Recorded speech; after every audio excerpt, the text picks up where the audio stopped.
Hello friends, welcome back to the Justice Junction. I hope you are doing great. In this video, I am going to continue series of legal maxims. So fasten your seat belts and get ready for the intellectual journey of legal maxims. Start करते हैं. In ficton, juris semper, equitas exist, which mean equity is the life of a legal fiction. Latin phrase mean that in the world of law, fairness and justice are always present, even when legal rules or concepts may seem artificial or fictional. It emphasizes the importance of ensuring that the law is just and equitable, even when it involves legal constructs that don't always reflect real life situation perfectly.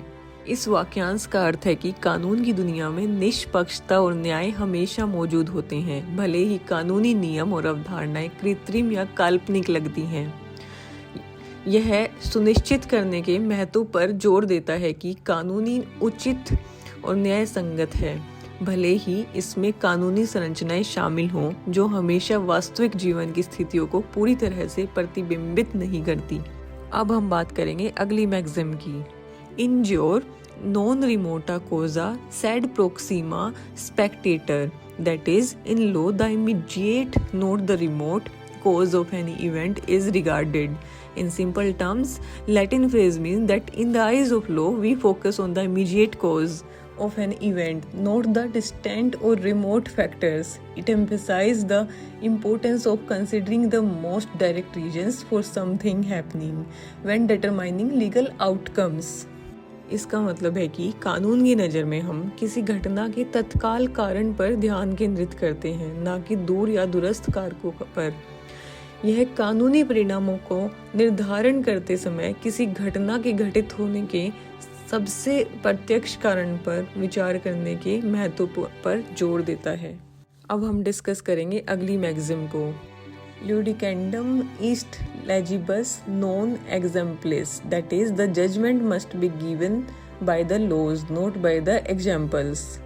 Latin phrase means the legal decisions should be based on the actual laws and rules, not on past examples or precedents. It emphasizes the importance of following the written laws and regulations rather than relying solely on what has been done in the past. इसका मतलब है कि कानूनी निर्णय वास्तविक कानूनों और नियमों पर आधारित होने चाहिए, न कि पिछले उदाहरणों या उदाहरणों पर। यह केवल अतीत में जो किया है उस पर निर्भर रहने की बजाय लिखित कानूनों और विनियमों का पालन करने पर महत्व पर जोर देता है। अब हम बात करेंगे अगली मैक्सिम की। जुराटस क्रेडिटर इन जुडिशियो, that is, in a judgement a person who has स्worn on oath is believed. This Latin phrase means that in a legal judgment, a person who has taken an oath is trusted and their testimony is believed. It highlights the significance of taking an oath as a way to establish credibility and truthfulness in the court of law. इसका मतलब है कि कानूनी निर्णय से शपथ लेने वाले व्यक्ति पर भरोसा किया जाता है और उसकी गवाही पर विश्वास किया जाता है। यह अदालत में विश्वसनीयता और सच्चाई स्थापित करने के तरीके के रूप में शपथ लेने के महत्व पर प्रकाश डालता है। Now we are going to discuss next maxim. जस एक्स इंजरिया नॉन ओरिटर, that is, a right does not arise from a wrong. In simple words, Latin phrase means the legal right or claim cannot be based on the wrongdoing or an unlawful act. It emphasizes that you cannot use an illegal action as a basis of asserting a legal entitlement. इसका मतलब है कि कोई कानूनी अधिकार या दावा किसी गलत काम या गैर कानूनी कार्य पर आधारित नहीं हो सकता। यह इस बात पर जोर देता है कि आप कानूनी अधिकार का दावा करने के लिए किसी अवैध कार्यवाही को आधार के रूप में उपयोग नहीं कर सकते। अब हम बात करेंगे अगली मैक्सिम की। लीगस पोस्टीरियोरस priorus contrarius abrogant, that is, later laws repeal earlier laws inconsistent therewith. This Latin phrase means that if a new law is created that contradicts an older law, the law takes precedence and cancel out the older law. It's the idea that when there is a conflict between laws, the most recent one is the one that matters. इसका मतलब है कि यदि कोई नया कानून बनाया जाता है जो पुराने कानून का खंडन करता है, तो नया कानून प्राथमिकता लेता है और पुराने कानून को रद्द कर दिया जाता है। यह विचार है कि जब कानूनों के बीच में टकराव होता है तो सबसे नया कानून ही मायने रखता है। अब हम बात करेंगे अगली मैक्सिम की। लेक्स ईस्ट नॉर्मा रेक्टी, that is law is a rule of right. In simple terms, this Latin phrase mean that the law is a standard or guideline for what is right or just. It suggests that laws are created to promote what society considers morally and ethically correct. इसका मतलब है कि कानून एक मानक या दिशा निर्देशक है जो सही या उचित है। यह सुझाव देता है कि कानून उन चीजों को बढ़ावा देने के लिए बनाए जाते हैं जिन्हें समाज नैतिक और नैतिकता की दृष्टि से सही मानता है।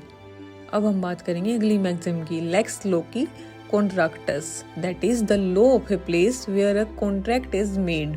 This is generally a proper law of contract, that is the law by which the contract is to be interpreted. In simple words, that the law of the place where a contract is formed or made is usually the law that governs and interprets that contract. So if you create a contract in a particular location, the laws of that place are the ones that apply of the contract and determine how it should be understood and enforced. इसका अर्थ है कि उस स्थान का कानून जहाँ अनुबंध बनता है या बनाया जाता है, आमतौर पर वह कानून होता है जो उस अनुबंध को नियंत्रित और व्याख्या करता है। इसलिए यदि आप किसी विशेष स्थान पर कोई अनुबंध बनाते हैं तो उस स्थान के कानून ही उस अनुबंध पर लागू होते हैं और यह निर्धारित करते हैं कि इसे कैसे समझा और लागू किया जाना चाहिए। अब हम बात करेंगे अगली मैक्सिम की। लेक्स नॉन कोगिट एड इम्पॉसिबिलिया, that is law does not compel a man to do that which he can not possibly perform. The Latin phrase means that the law does not force a person to do something that is impossible for them to do. It recognizes that it's not fair to expect someone to perform a task or fulfill an obligation that is beyond their capabilities or it's not realistically achievable. इसका मतलब है कि कानून किसी व्यक्ति को ऐसा कुछ करने के लिए मजबूर नहीं करता जिसे करना उसके लिए असंभव है। यह मानता है कि किसी से ऐसे कार्य करने या दायित्व पूरा करने की उपेक्षा करना उचित नहीं है जो कि उसकी क्षमताओं से परे है या वास्तविक रूप से प्राप्त करने योग्य नहीं है। अब हम बात करेंगे अगली मैक्सिम की। लेक्स टेलियोनिस, that is an eyes for an आई।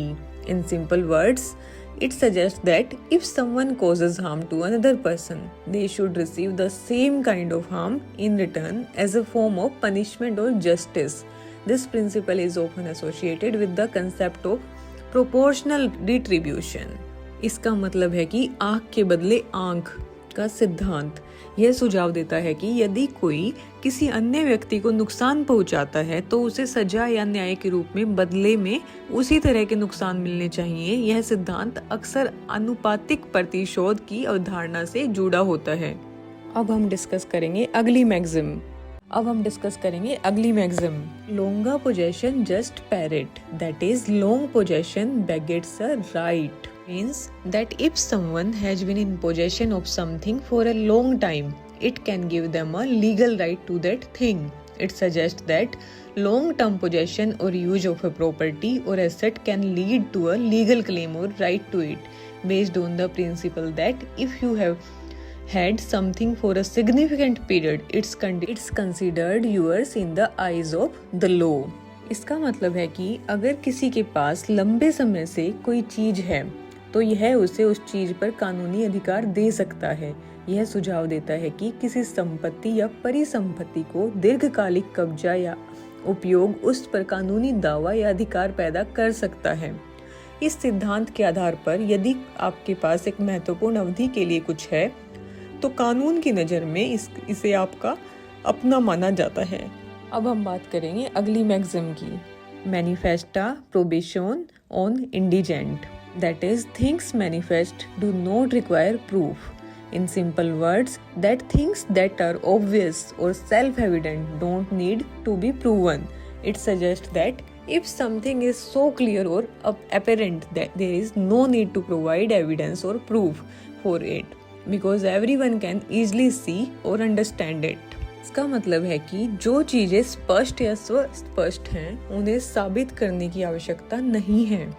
यह सुझाव देता है कि यदि कोई चीज इतनी स्पष्ट या स्पष्ट है तो उसके लिए साक्ष्य या सबूत देने की कोई आवश्यकता नहीं है, क्योंकि हर कोई इसे आसानी से देख या समझ सकता है। अब हम बात करेंगे अगली मैक्सिम की। मोडस इट कन्वेंशियो विनुकंट लीगम, that is manner and agreement over rule the law. In simple words, that specify way of doing things and an agreement between parties can take precedence over the general law.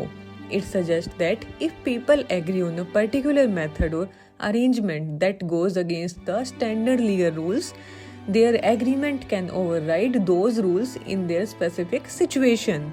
इसका मतलब है कि काम करने का एक विशिष्ट तरीका और पार्टियों के बीच एक समझौता सामान्य कानून पर प्राथमिकता ले सकता है। यह सुझाव देता है कि यदि लोग किसी विशेष पद्धति या व्यवस्था पर सहमत होते हैं तो मानक कानूनी नियमों के विरुद्ध है, तो उनका समझौता उनकी विशिष्ट स्थिति में उन नियमों को खत्म कर सकता है। अब हम बात करेंगे अगली मैक्सिम की। नेसेसिटस पब्लिका मेजर ईस्ट क्वैम प्राइवेटा, that is public necessity is greater than private. In simple terms, that the need or requirement of a public as a whole are more important or significant than the need of an individual. It emphasizes that when there is a conflict between what's the best for society in general and what's the best for one person, the welfare of the public should take priority. इसका मतलब है कि समग्र रूप से जनता की जरूरतें या आवश्यकताएं किसी व्यक्ति की जरूरतों से अधिक महत्वपूर्ण हैं।